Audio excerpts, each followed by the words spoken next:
Kwa jina la Baba na la Mwana na la Roho Mtakatifu. Amina.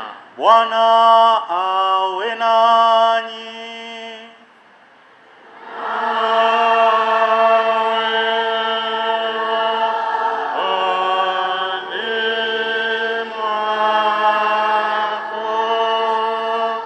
Naomba tuketi. Tumsifu Yesu Kristo. Tumsifu Yesu Kristo tena. Jubilei miaka 75 ya Jimbo Kuu la Dar es Salaam.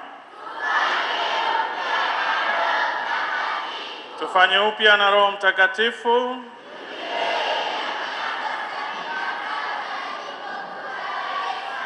Ndugu zangu, Jumapili hii ya leo ni muhimu sana kwetu kama parokia. Kwanza tunafanya misa ya shukrani kumshukuru Mungu kwa baraka ya watumishi wake wawili, mapadri wapya George Julius na Alex Mlaponi. Hebu msimame waone.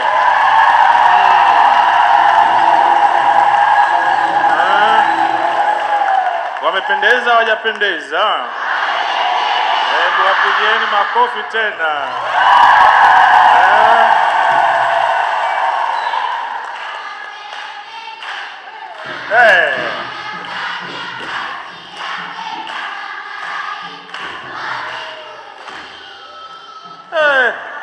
Hii kali hii, wanapendwa kama peremende hawa watoto hawa aseketini. Basi ndugu zangu, sasa hiyo ni tukio moja kubwa, misa ya shukrani, kumshukuru Mungu kwa hawa wafanyakazi. Hawajajiita wenyewe, Mungu kwa sababu zake mwenyewe na sio kwa mastahili yao amewaita ili wafanye kazi, wajitoe maisha yao kwa ajili ya shamba la Bwana. Na shamba la Bwana ni watu wake, ni sisi, ni wewe, ni mimi. Katika masomo yote yanazungumza kuhusu unyenyekevu.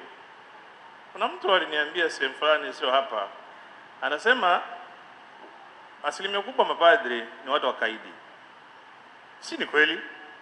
Anasema asilimia kubwa mapadri ni wakaidi, sio wote.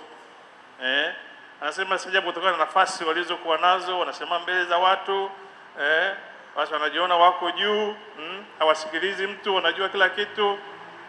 Baadhi, sio wote. Lakini masomo yote yanasema kuhusu unyenyekevu, kujinyenyekesha kama Kristo aliyekuwa mkuu kabisa, lakini akajishusha na kuwaosha miguu wale walioko chini yake. Katika altare hiyo ni sehemu ya kutoa sadaka, sio sehemu ya kujigamba.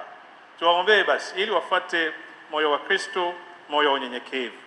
Tukio la pili ni sherehe ya parokia yetu, kumshukuru Mungu kutuleta pamoja katika msingi wa imani na kumwomba vile vile aendelee kutusindikiza kama wanaparokia wa Mtakatifu Petro ambaye ni mwamba, tuwe miamba katika imani yetu.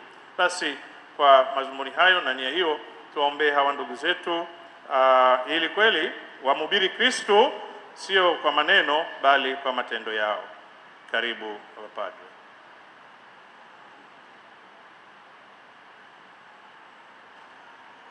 Ndugu zangu, tukiri dhambi zetu ili tupate kustahilishwa kuadhimisha mafumbo matakatifu.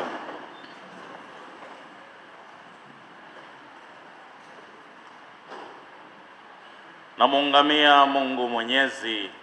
Nanyi ndugu zangu, kwani nimekosa mno kwa mawazo,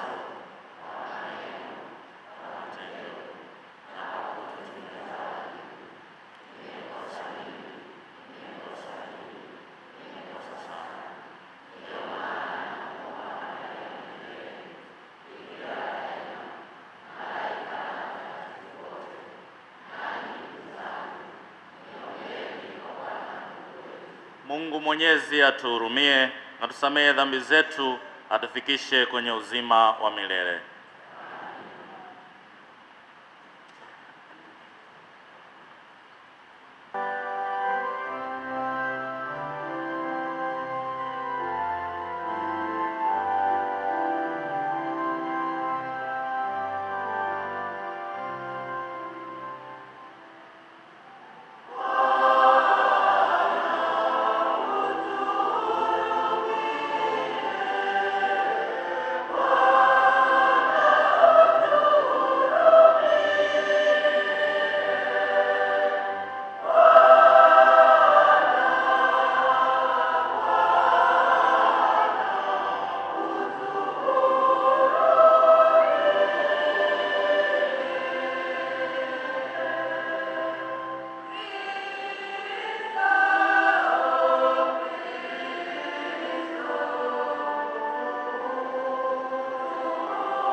unyenyekevu wa mwanao umeuinua ulimwengu uliokuwa umeanguka.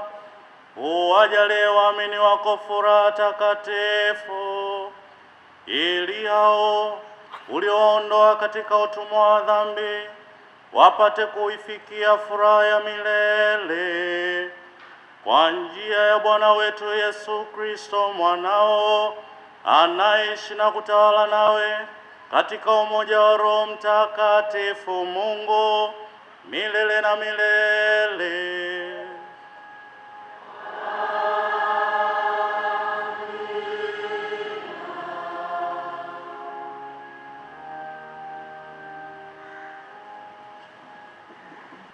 Furahi sana, e binti Sayuni, piga kelele, e binti Yerusalemu.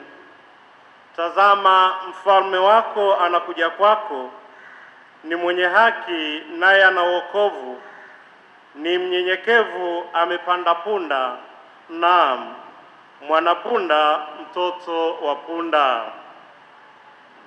Na gari la vita nitaliondoa liwe mbali na Efraimu, na farasi awe mbali na Yerusalemu, na upinde wa vita utaondolewa mbali, naye atawahubiri mataifa yote habari za amani, na mamlaka yake yatakuwa toka bahari hata bahari, na toka mto hata miisho ya dunia.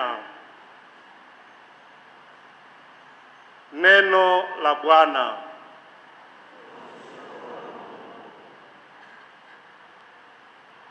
Nitalihimidi jina lako milele na milele.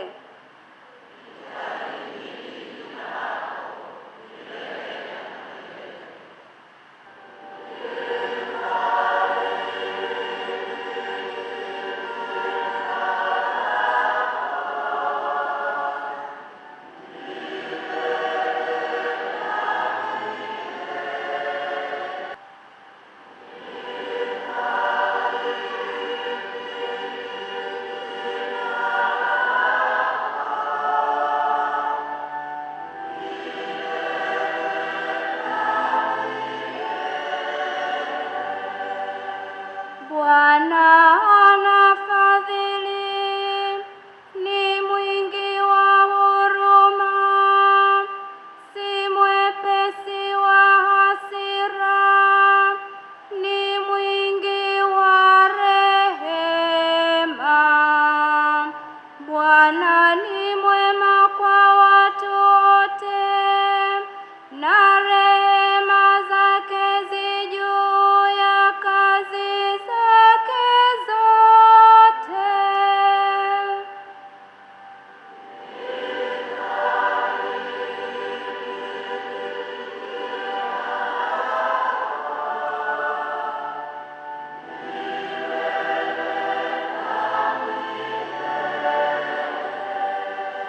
Ee Bwana, kazi zako zote zitakushukuru, na wacha Mungu wako watakuhimidi. Wataunena utukufu wa ufalme wako na kuhadithia uweza wako.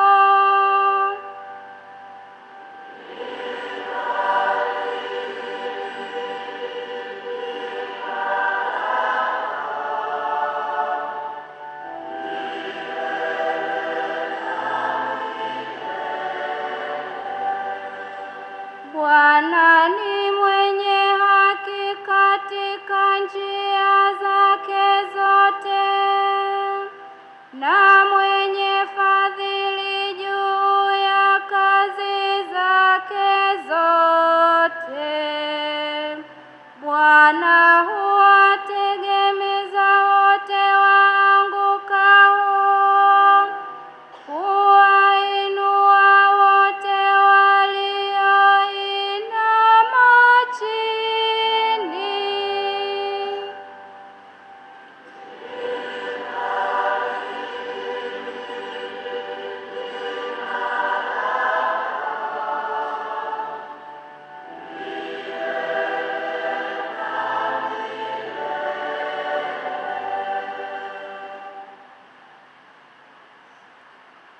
Somo la waraka wa Mtume Paulo kwa Warumi. Roho wa Mungu anakaa ndani yenu. Ninyi hamfuati mwili, bali mwaifuata Roho. Lakini mtu awaye yote asipokuwa na Roho wa Kristo, huyo si wake.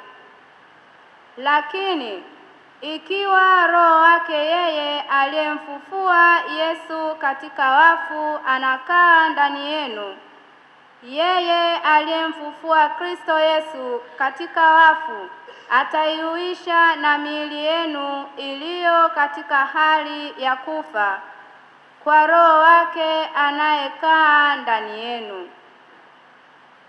Basi kama ni hivyo, ndugu, tu wadeni, si wa mwili tuishi kwa kufuata mambo ya mwili.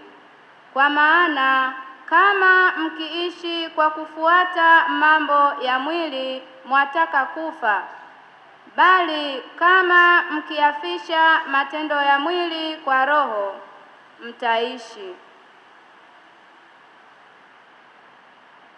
Neno la Bwana.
Bwana awe nanyi.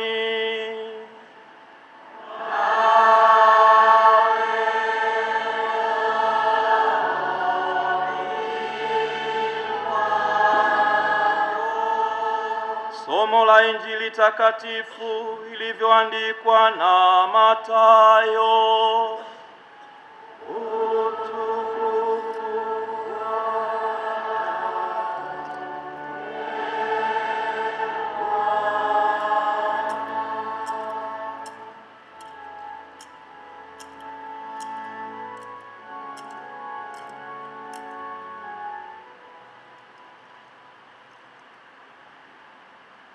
Wakati ule Yesu alijibu akasema, nakushukuru Baba, Bwana wa mbingu na nchi, kwa kuwa mambo haya uliwaficha wenye hekima na akili, ukawafunulia watoto wachanga. Naam Baba, kwa kuwa ndivyo ilivyopendeza mbele zako.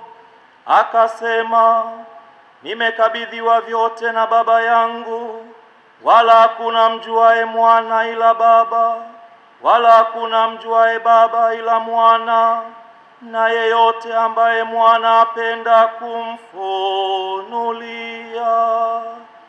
Njooni kwangu ninyi nyote msumbukao na wenye kulemewa na mizigo, nami nitawapumzisha. Jitieni nira yangu mjifunze kwangu, kwa kuwa mimi ni mpole na mnyenyekevu wa moyo, nanyi mtapata raha nafsini mwenu. Kwa maana nira yangu ni laini na mzigo wangu ni mwepesi. Neno la Bwana.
Asante kwaya, asante sana.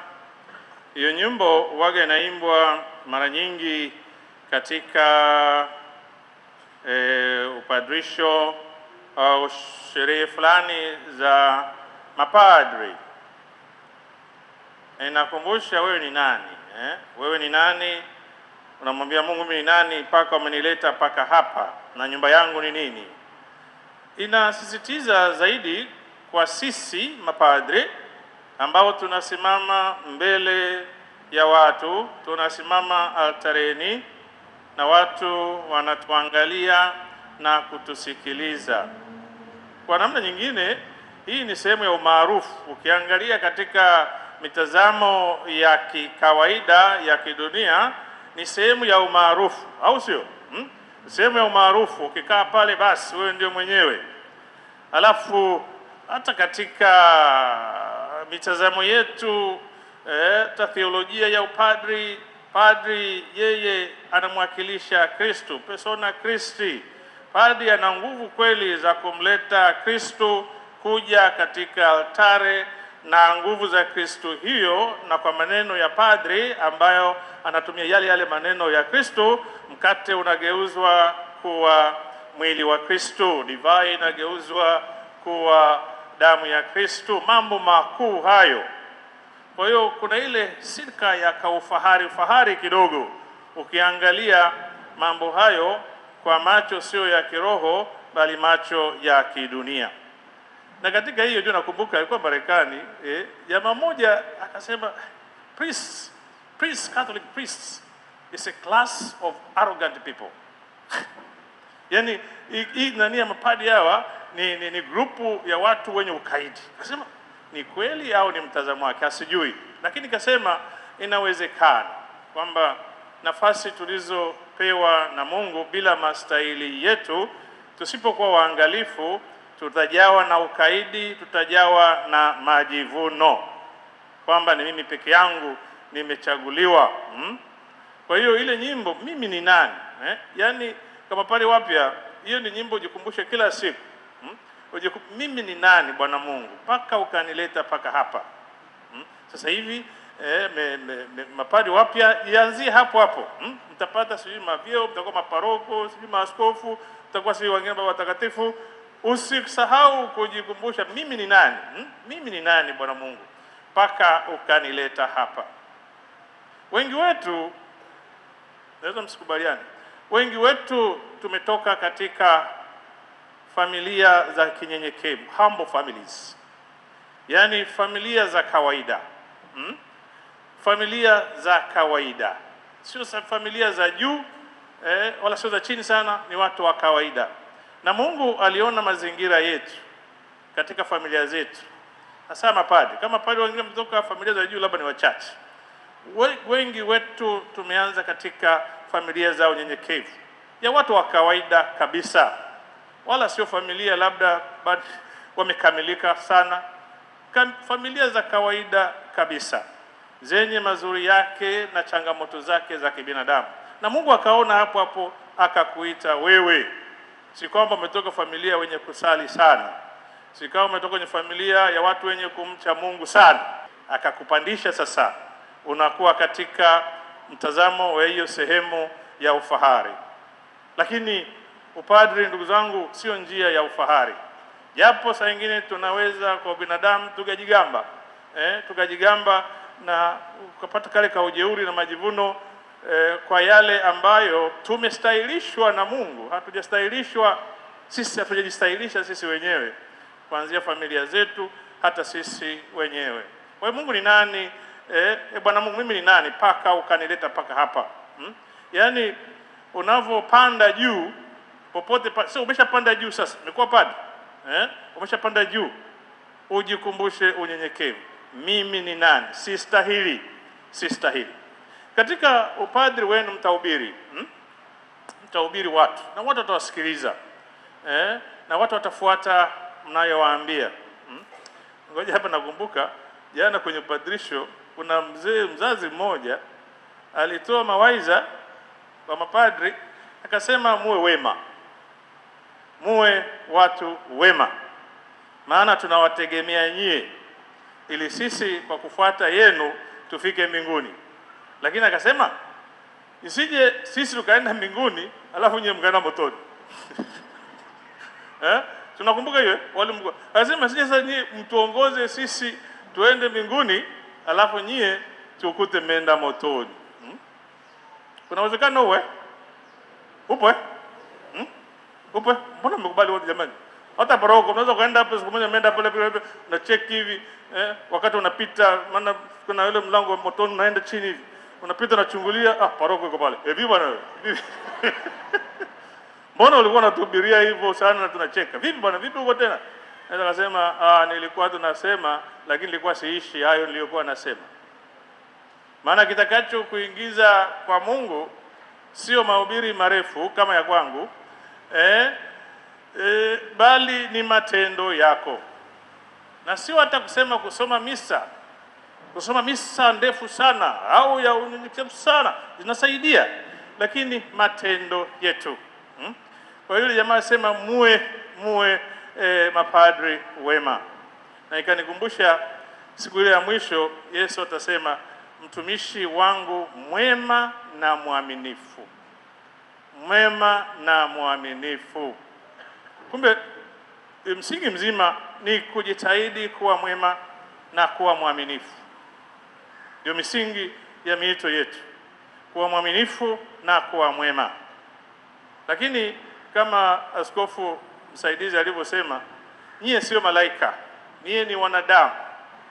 Mna nguvu zenu na udhaifu wenu, vyote viwili unavichukua pamoja vikusindikize. Mazuri yako, karama zako, mambo mazuri uliyokuwa nayo ya kusindikize, usiwe na ukaidi, ya kufanye usiwe na ukaidi. akili ulizokuwa nazo, maarifa uliokuwa navyo, vipawa vyako vinaweza vikakupeleka kwa Mungu au vikakupeleka motoni, kama vitakutia ukaidi na ujeuri. Kwa nini tunazungumza zaidi kuhusu ukaidi kama ndio njia pekee ya kupeleka kwa Mungu, ya kupeleka kule kwa Bwana Shetani? Na kwa nini masomo ya leo yote yanazungumzia kuhusu hususan Injili na somo la kwanza, hata sala ya kufungua? Nimesema Mungu kwa njia ya unyenyekevu wa mwanao umeiunua ulimwengu uliokuwa umeanguka. Unyenyekevu umeinua ulimwengu uliokuwa umeanguka. Kilichoangusha ulimwengu ni nini? Ni ukaidi. Mnajua, sitaki tuko ama Biblia yenyewe mnajua sana, Kilichoangusha ulimwengu ni ukaidi, pride, arrogance. Kwa sababu nyoka alivyokwenda kumshawishi Eva au Hawa au Eva, akamuuliza, hivi Mungu amekataza msile matunda yote? Eva akasema hapana, sio yote isipokuwa tunda moja tu, tunda moja la katikati. Alafu nyoka akamwambiaje? Akamwambia hapana, Mungu ni muongo, mkila ili tunda mtakuwa kama Mungu. Nani ataki kuwa kama Mungu? Sasa kwa nini unataka kuwa kama Mungu wakati wewe sio Mungu? Ile hamu ya hiyo ukaidi huo, pride, to be like God. Why do you want to be like God? So pride ambao ni ukaidi, sivyo? Ndio ulileta anguko. Sasa Mungu katika kuleta sasa ukombozi analeta hiyo mtazamo mwingine sasa wa unyenyekevu. Na ndio Adamu wa kwanza alikuwa na ukaidi. Adamu wa pili ambaye ni Kristo mwenye madaraka yote, mwenye nguvu zote, anakuja kwa njia ya unyenyekevu ili kutuamsha sisi. Mapadri, unyenyekevu. Unyenyekevu tunaweza tukahubiri sana kuhusu unyenyekevu. Kuishi ndio changamoto hapa. Unyenyekevu. Na njia pekee ya kunyenyekea ni kukumbuka hiyo nyimbo. Mimi ni nani? Mimi ni nani, Bwana Mungu, mpaka ukanileta mpaka hapa. Tusisahau mianzo yetu, Mungu alivyotuita from humble families, because of that humility, the atmosphere of humility, yale mazingira ya unyenyekevu ya wazazi wetu walikuwa simple na akatuita. Lakini tunapandishwa huku, tutakaa mbele na utapata hizo mitazamo na sifa na nini. Sikubali kusifiwa. Usipende kusifiwa. Usipende kusifiwa na usipende kujisifu. Chochote utakachofanya kiwe kizuri, wakikusifu wewe nyamaza, lakini usimeze ile sifa. Mrudishie Mungu sifa. Maana huko hapo sio kwa ajili ya mastaili yako, bali kwa ajili ya mastaili ya Mungu mwenyewe. Usipende sifa, usipende kusifiwa, usipende kujisifu. Fanya yote, utukufu na heshima zote zitakuja kwako. Usiwaambie usinisifie, wewe nyamaza, sema tu asante, lakini unaiacha iende. Endelea kuwa mnyenyekevu. Katika somo la kwanza utabiri wa nabii Zakaria ya mfalme mnyenyekevu, mfalme mwenye kupenda haki, mfalme mwenye kuleta wokovu. Lakini ni mfalme lakini anakuja na punda. Punda wakati wote inaashiria hiyo ufalme wa unyenyekevu, sio ufalme wa mabavu. Ufalme wa unyenyekevu sio ufalme wa mabavu. Mfalme ana nguvu zote, lakini anakuja kama mfalme wa haki, mfalme wa amani kwa njia hiyo ya punda. Nani anapenda punda? Hakuna mtu unapenda punda wewe? Mshaona punda? Au ni watu wa mjini ndio kuona punda? Punda kama lijinga hivi, sio? Mzee. Lipunda lipunda linyama la punda, yani mnyama wa punda huyo hata manishi yavutii, sivyo? Hata mtu akwambia wewe punda wewe, sijamwangalia mtu yote, mtu akwambia punda unajisikia kidogo kama matusi, sio? Simuitikia basi, najisikia vizuri. Mimi kama farasi na nguvu, akipita hapo mnasikia vishindo vyake, tunafurahi, sio? Tunafurahi wote tunataka kama farasi, mtaka kuwa punda. Sasa ile farasi ni manguvu, Na mfalme anayekuja na farasi anakuja kukandamiza, anakuja kuumiza, anakuja kuua, ili aweze kuonyesha ufarasi wake, mabavu yake. Mwe wapenda punda, mapadi, mwe watu wenye kupenda punda, mwe mfano wa punda, mpande punda na sio farasi. Na Kristo naye alikuja akapanda punda. Muwe watu wa kupenda punda na sio wa kupenda farasi katika maisha yenu. Mkijikumbusha mimi ni nani mpaka kanileta hapa. Uwe watu wa kupenda punda anaye anadharaulika, lakini ndio katika hali hiyo ya unyenyekevu nguvu zinatokea. Katika kuhubiri, kumbuka mtu wa kwanza unayemhubiria ni wewe mwenyewe. Kama padri, mtu wa kwanza unayemhubiria, unapoyatengeneza mahubiri yako, unajifanya wewe ndio msikilizaji wa kwanza wa hayo mahubiri yako. Alafu ukishajihubiria katika moyo wako, ndio unaenda kuhubiria watu wengine, sivyo? Unaanza kujihubiria wewe mwenyewe kabla ya kuwahubiria wengine. Unajiweka sawa na wengine, kwa sababu wewe ni mtu wa kawaida, ulitolewa kwa watu, mtu wa kawaida na mazuri yako na udhaifu wako na nguvu zako. Mtu wa kawaida umetolewa kutoka kwa watu, lakini kwa majukumu ya maajabu, kwa nguvu za maajabu. So you are an ordinary person called for an extraordinary vocation, ambacho wewe mwenyewe ustahili. Jihubirie mwenyewe, usio watu wa kuambia fanyeni hili, usiwaambie mwe wanyenyekevu wakati mimi mwenyewe sio mnyenyekevu, si ndio? Kwa hiyo mhubiri wa kwanza ni wewe, na kama mlivyoelezwa, unahubiri kile unachokiamini, alafu unakiishi yale mahubiri yako mwenyewe. Maneno mengi kama haya nayosema hapa, saa ingine yanaweza asilete maana, yasisaidie, lakini matendo yangu yatazungumza zaidi kuliko maneno yangu. Nafikiri Mtakatifu Fransisi aliyesema hubiri kila wakati, hubiri kila wakati, kila dakika, na ikibidi utumie maneno. Unaelewa? Hubiri kila wakati, ikibidi tumia maneno. Preach all the time, and if necessary use your words. Kwa ina maana kwamba maneno hayana uzito sana kuliko tabia. Sawa? Maneno hayana uzito kuliko tabia. Unachowaambia watu hapa, kesho watakuangalia uko vipi. Kingine, wewe ni padri wakati wote. You are a priest all the time and everywhere. Wewe ni padri hapa kanisani, ni padri unapotembea mitaani, ni padri unaposafiri hata sehemu za mbali, padri ni huyo huyo. Nilisema ile misa ya Kiingereza, ni padri, maana sisi si walokole, ni padri hata wakati ule unakata maji, si ndio? Yes, mnajua, mnacheka. You are a priest all the time. Sio kaltareni tu. Wakati unakata maji unajikumbusha hapa, jamani, mimi ni nani? Unakata maeneo yote. Taalikwa sehemu za watu utakwenda, lakini jikumbushe mimi ni padri.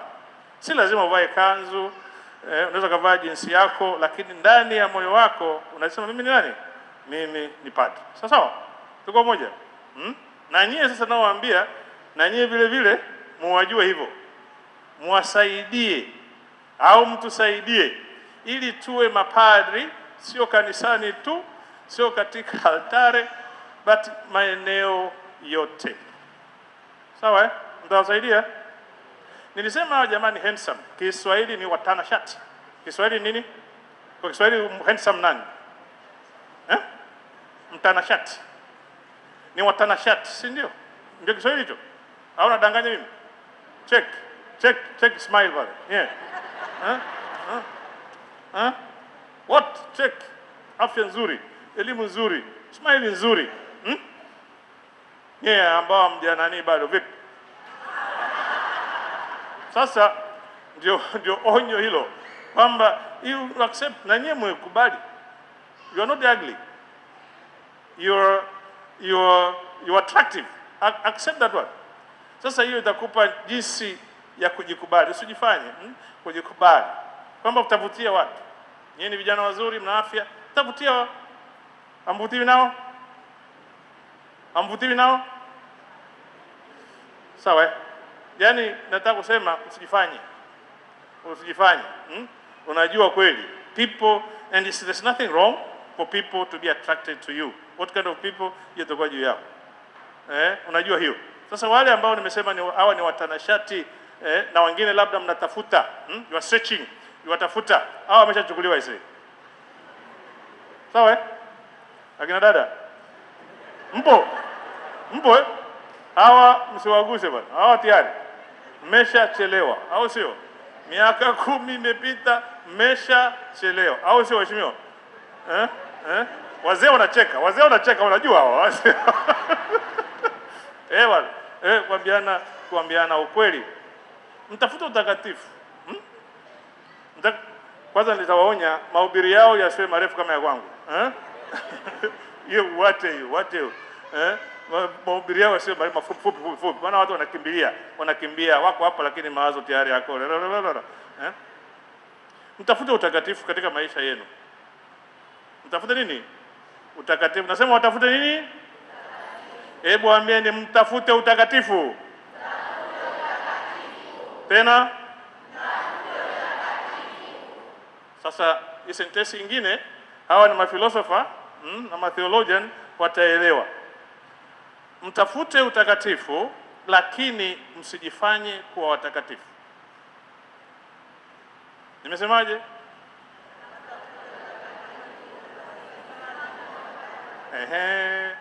Mtafute utakatifu, lakini msijifanye kuwa watakatifu, kama tulivyoelezwa.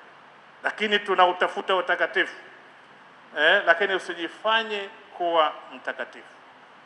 Japo nyewe mnafikiri mapadri hao ni watakatifu, wenyewe wote ndio wataenda mbinguni, wote na sisi wengine kwenye moto. Wewe ukajua? Nikupa ile swali ya mmoja, sema nyewe mapadri kama Father Mroso, umeacha yote, umeenda huko, nini nasoma misa, wewe ndio utaenda mbinguni moja kwa moja. Mimi sijui. Nikasemaje? Sijui. Labda kuna mtu anajua ataenda mbinguni hapo. Tafuta utakatifu, but don't pretend. Don't pretend. You are searching for holiness. You are on the journey to search for holiness. But don't pretend to be holy. So, be yourself. You are on the journey until we meet. Tutakapokutana naye, basi ndio ukamilifu na utakatifu utakavyotakatifuuzwa naye. Search for holiness, but don't pretend to be holy. Watu wengine unakuta saa nyingine be yourself. Don't even change your voice to look holier than thou. No? You get it? Sisemi mbona mimi naweza kuwa na haribu. Just be yourself. God called you as you are. No need to pretend. Hakuna sababu ya kujifanya kwamba mimi ni mtakatifu kuliko wengine. Wote tuko katika safari ya kutafuta utakatifu. Sisi mapadri, waumini, masista mmeshafikia? Bado masista, we are on the search of holiness, but we are not holy. Na katika safari hii ya kutafuta utakatifu tunahitajika wote. Tunahitaji kusaidiana.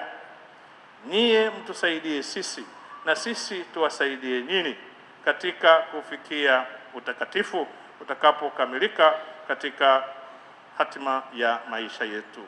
Yesu anasema mjifunze kwake. Mweke Yesu Kristo kama role model, role model.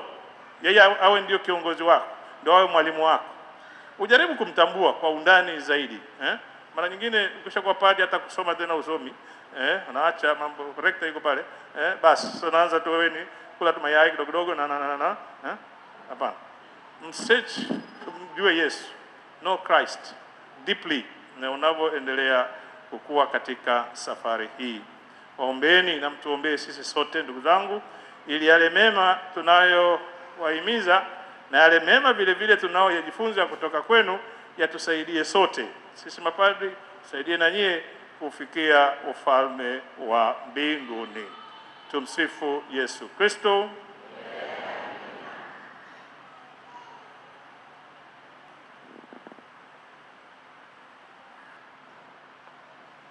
Tusimame tukiri imani yetu. Nasadiki kwa Mungu mmoja,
Bwana Yesu alitupatia dini ya ajabu.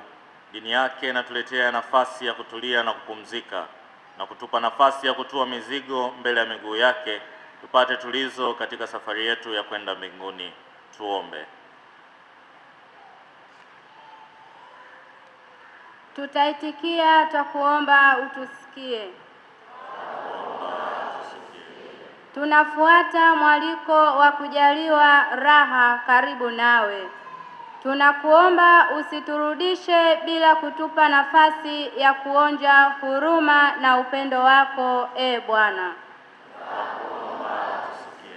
Utujalie upole na unyenyekevu wa moyo katika maisha yetu ya kila siku, Bwana.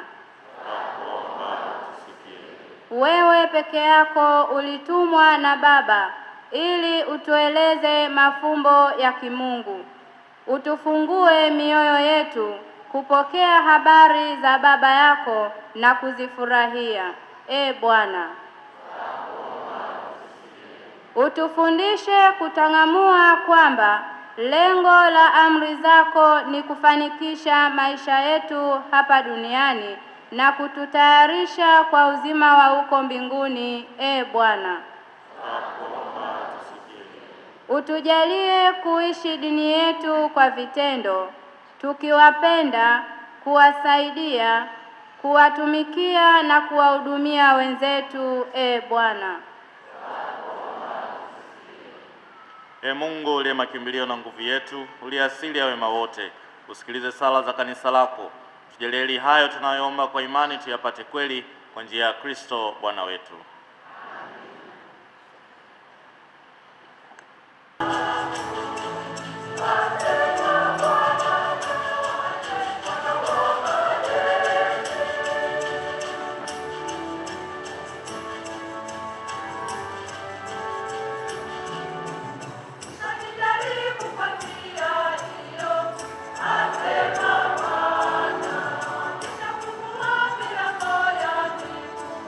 Amen.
Salini ndugu, ili sadaka yangu na yenu ikubalike kwa Mungu Baba Mwenyezi.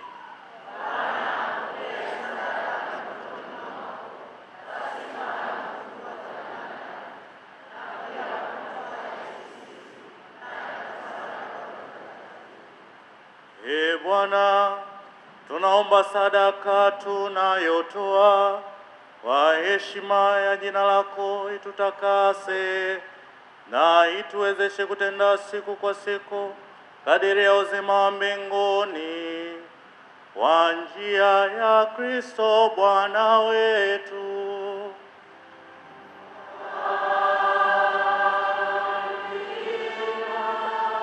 Bwana awe nanyi.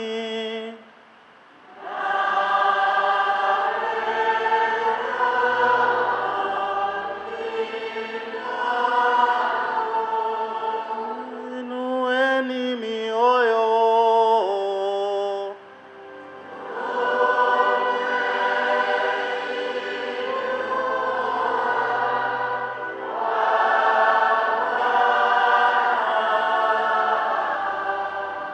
Tumshukuru Bwana Mungu wetu.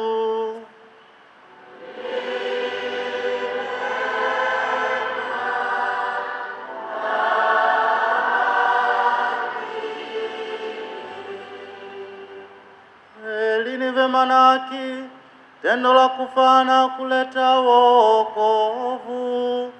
Tukushukuru wewe daima na popote, Ee Bwana Baba uliye mtakatifu, Mungu mwenyezi wa milele.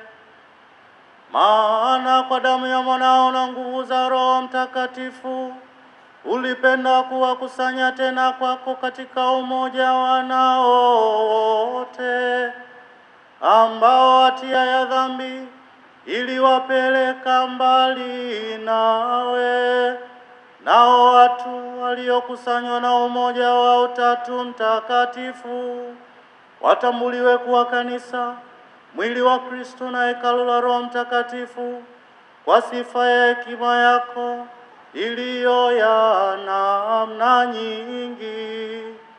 Kwa hiyo pamoja na malaika wa mbinguni tunakusifu tukiungama kwa furaha.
Bwana, kweli u mtakatifu, na kila kiumbe kilichoumbwa nawe kinakusifu kwa haki, maana kwa njia ya mwanao Bwana wetu Yesu Kristo na kwa uwezo tendaji wa Roho Mtakatifu unavitia uzima vitu vyote na kuvitakatifuza, wala uachi kukusanya watu kwako, ili toka mawio ya jua hata macheo yake dhabihu safi itolewe kwa jina lako. Basi Bwana, tunakusihi kwa unyenyekevu vipaji hivi ambavyo tumekutolea, ili uvitakase, upende kuvitakatifuza kwa Roho huyo huyo, ili viwe mwili na damu ya mwanao Bwana wetu Yesu Kristo, aliyetuamuru tuadhimishe mafumbo haya. Maana yeye mwenyewe usiku ule alipotolewa, alitoa mkate na akikushukuru aliubariki, akaumega na akawapa wafuasi wake akisema, twaeni mle nyote, huu ndio mwili wangu utakaotolewa kwa ajili yenu.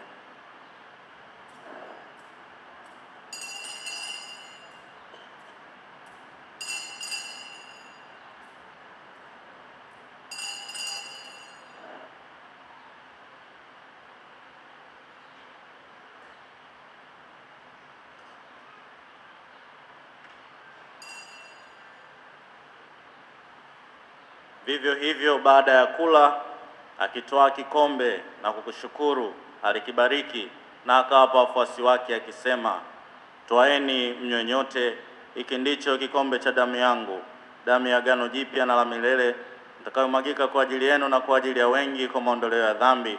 Fanyeni hivi kwa ukumbusho wangu.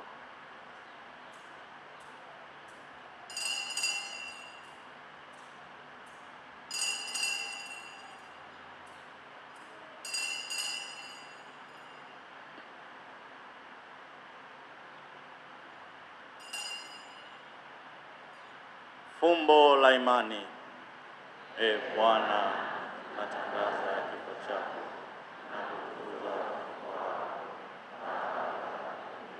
Kwa hiyo Bwana, tunapoadhimisha ukumbusho wa mateso ya mwanao yaletayo wokovu pamoja na ufufuko wake wa ajabu na kupaa kwake mbinguni, na tunapotazamia ujio wake wa pili na kutolea kwa shukrani sadaka hii iliyo hai na takatifu, tunakuomba uangalie matoleo ya kanisa lako na kumtambua yeye aliye kafara, ambaye ulitaka kutulizwa kwa sadaka ya kifo chake.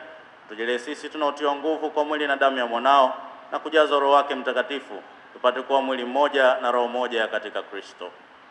Yeye atufanye sisi tuwe kwako sadaka timilifu ya milele, ili tuweze kupata urithi pamoja na wateule wako, kwanza kabisa pamoja na Bikira Maria mwenye heri mama wa Mungu, na Mtakatifu Yosefu mume wake huyo bikira, na mitume wako wenye heri na mashahidi wako watukufu, pamoja na Mtakatifu Petro msimamizi wa parokia yetu, na watakatifu wote ambao tunategemea kupata daima msaada wa maombezi yao mbele zako.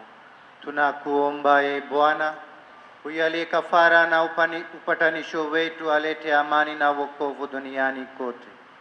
Upende kuliimarisha katika imani na mapendo kanisa lako linalosafiri hapa duniani, pamoja na mtumishi wako Baba Mtakatifu wetu leo, na Askofu Mkuu Yuda Tadei Ruwaichi na msaidizi wake Henry Mchamungu, pamoja na maaskofu wote, waklero wote na watu wote wanaofanya kuwa taifa lako.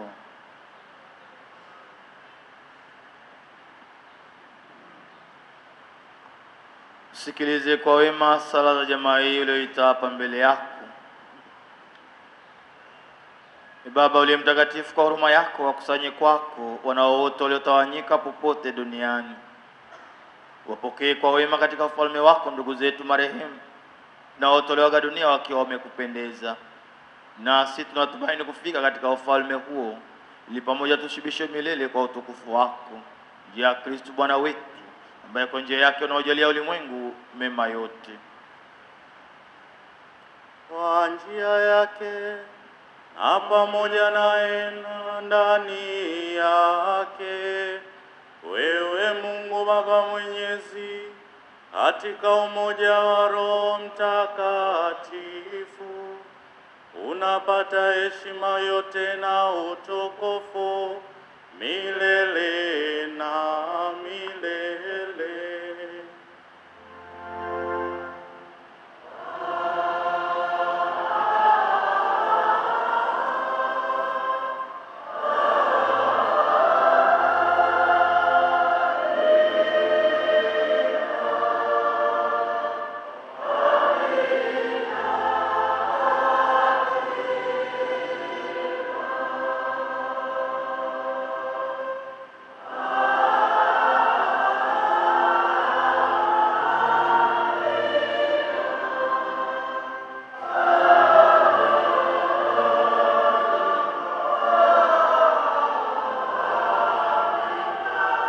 Bwana Yesu Kristo, uliwaambia mitume wako, amani na waachieni, amani yangu nawapa. Usizitazame dhambi zetu, ila tu imani ya kanisa lako. Upende kulijalia amani na umoja kama alivyo mapenzi yako, unaishi na kutawala milele na milele. Amani ya Bwana iwe daima nanyi.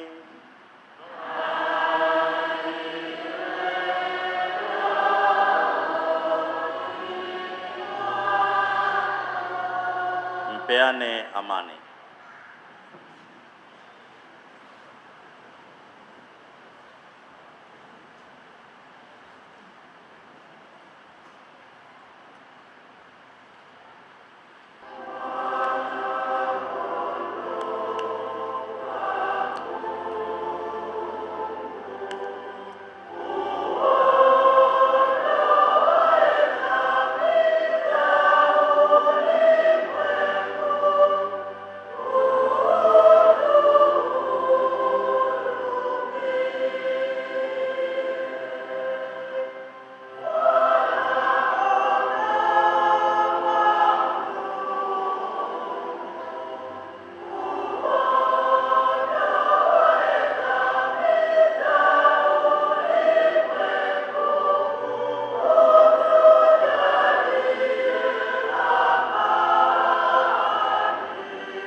Tazama mwana-kondoo wa Mungu, tazama ondoaye dhambi za ulimwengu.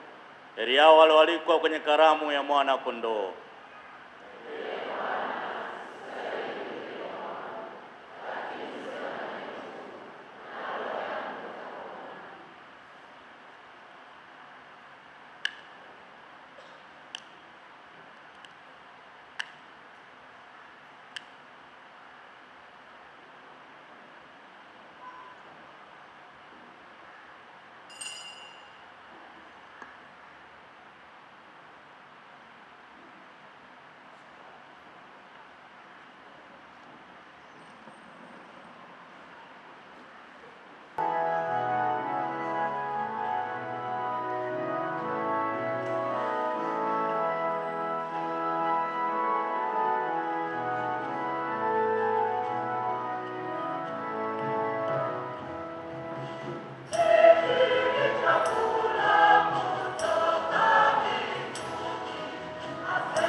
tusiache kamwe kukusifu kwa njia ya Kristo Bwana wetu.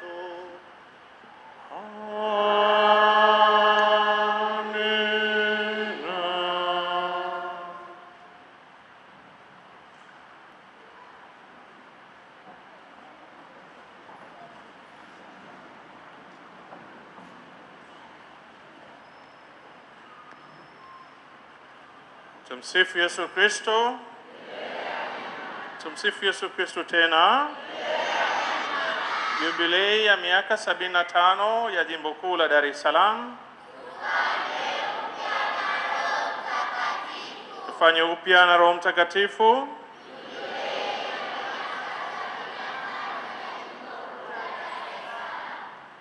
Vitu viwili, sherehe mbili, misa ya shukrani ya mapadi wawili, na wakati huo huo sherehe ya parokia yetu ya Mtakatifu Petro. Ni jambo la kumshukuru Mungu kwa neema zake. Tumestahilishwa kufika siku hii ya leo, na hivyo basi ni vyema tumshukuru Mungu, tumpigie Mungu makofi.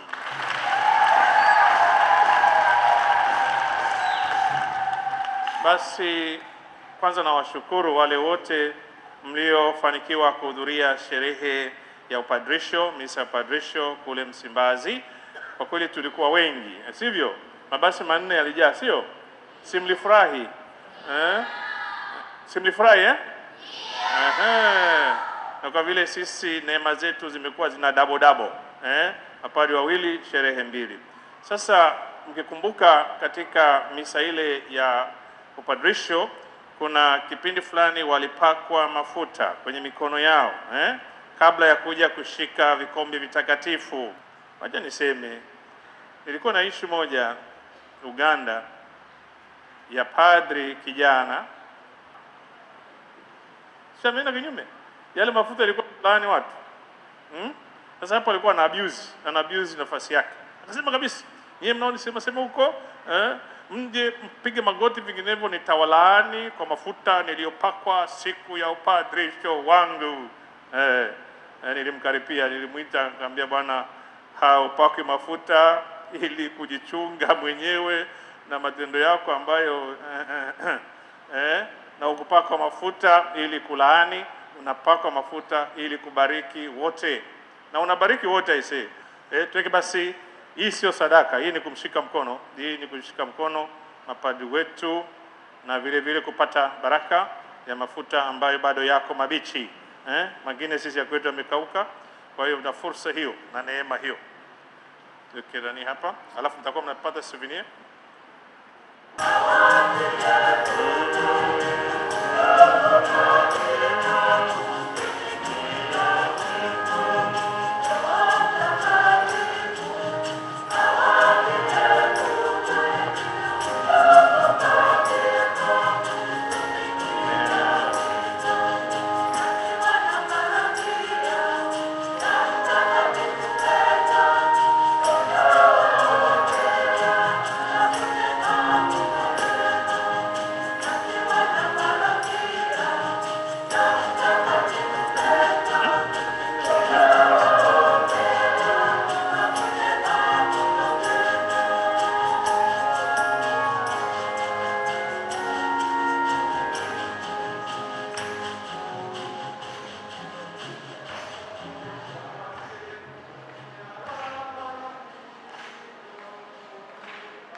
Asante sana.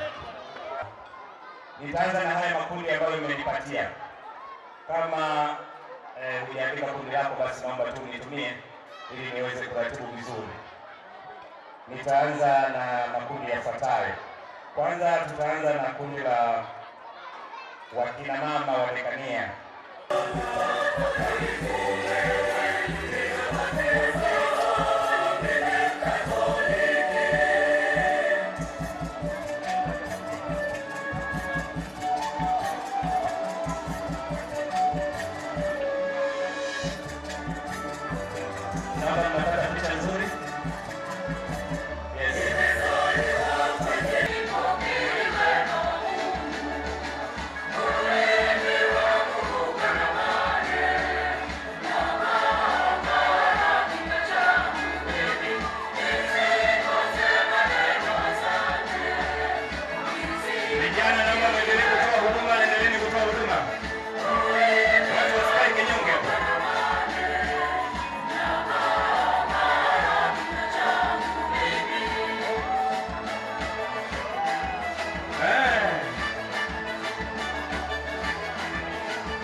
Asante sana.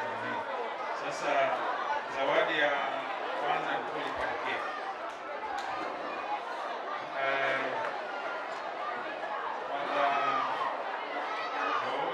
George na Poni. Wenye ni mapadri vijana wanaanza utundaji na huyu mtapeleka wapi? Ndio nisema ukishapata appointment zenu mtapeleka wapi, mrudi tena hapa nyumbani kwenu. Alafu hii nasema kwa ajili ya wanaparokia, maana hichi tutakachowapa ni kidogo cha kuwasaidia kuwa na vile vifaa vya liturujia.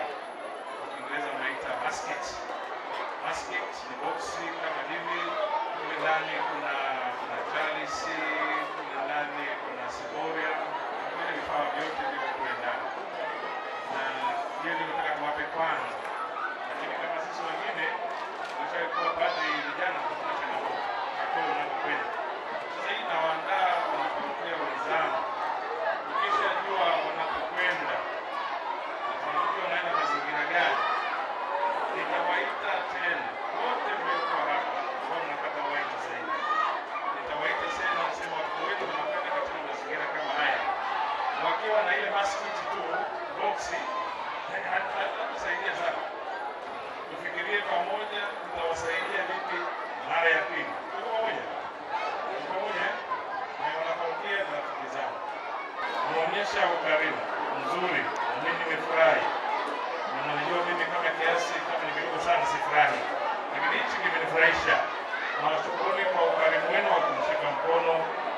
wanasema ni kiasi gani.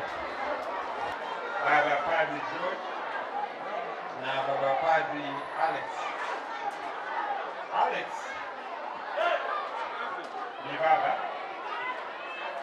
lakini kwangu mimi Alex anajua huwa namuita Gen-Z, Generation Z. Amzaliwa mwaka 97, Gen-Z. Akiwa flati nilikuwa naangalia sana nywele zake, namuita Gen-Z. Sasa jana usiku nikamwambia hongera sana Gen-Z kwa hatua hii. Yeye akaniambia natumia ujenzi wangu kuvuta walio wengi zaidi kwenye kazi ya Bwana.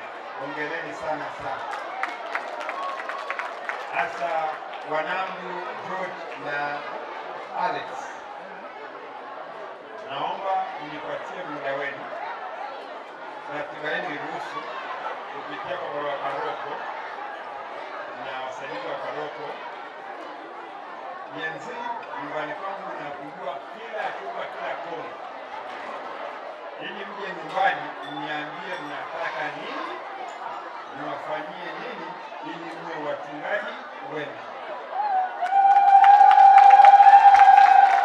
Na wahakikishieni chochote mnachohitaji, hata kama ni asset tutatoa kwa ajili ya uchungaji wema wenu. Sisi na familia Collins na Catherine na ndugu zenu wengine ambao hawakuwepo hapa, tunawahakikishia tuko tayari, mlango iko wazi wakati wote. George, ungana na Alex ili nyie mlifanye taifa la Mungu hili liweze na taifa letu liwe sehemu salama na zuri ya kuishi. Msiukwaze Ukatoliki wetu. Msiukwaze Ukatoliki wetu. Jivunieni ndani ya Ukatoliki wetu. Jisikieni amani ndani ya Ukatoliki wetu. Jipongezeni ndani ya Ukatoliki wetu, ili sifa na utukufu wa Mungu utimie. Na zawadi yoyote mnayohitaji, sinsiani, tuko tayari, hata kama ni asset zetu tutazitoa kwa ajili ya uchungaji wenu wema. Mungu awabariki. Rafiki wa moyoni, hiyo usiku mchana, shida yangu ni shida yake. Baba Daniel huyu, kaka yake paroko wangu Father Aidan Masimo, tuko wote kwa pamoja. Father Martin tumekutana wote kwa pamoja. Wote kwa pamoja ni familia moja na kuishi kama familia ya Yesu, Maria na Yosefu, ili taifa letu liwe sehemu salama na nzuri ya kuishi. Mungu wangu Joketi Mugula pale, tunatakiwa tuwe wote tarehe ndio Joketi.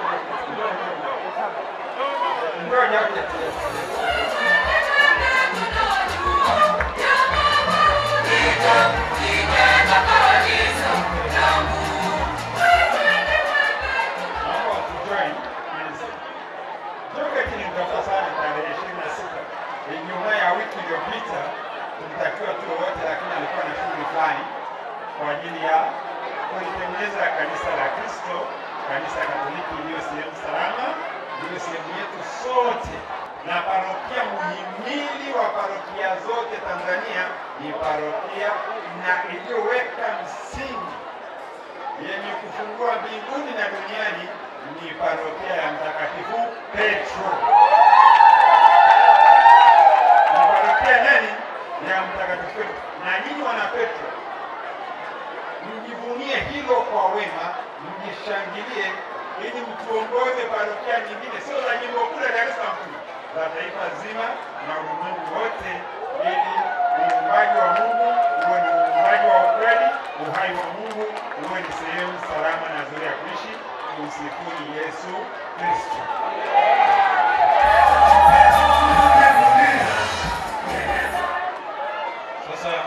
Kristo. Sasa nisema ukweli, maana sehemu nilizokaa waumini wanasema saidini pale, hatujui mnataka tuwasaidie vipi.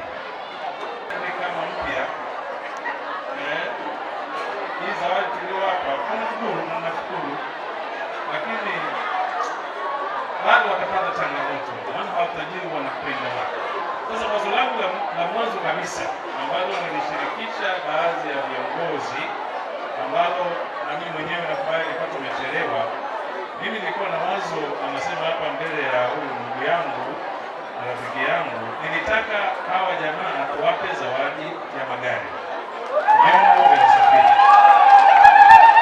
Hiyo ndio ilikuwa nia yangu ya moyoni. Yote sijui kanzu kanani na nini, ndio watazipata huko. Mimi nilikuwa nasema tuwape vyombo vya usafiri, na bado hiyo ni nia yangu. Na mimi nikiwa na nia na Mungu lazima kwa njia moja nyingine lazima itimilike.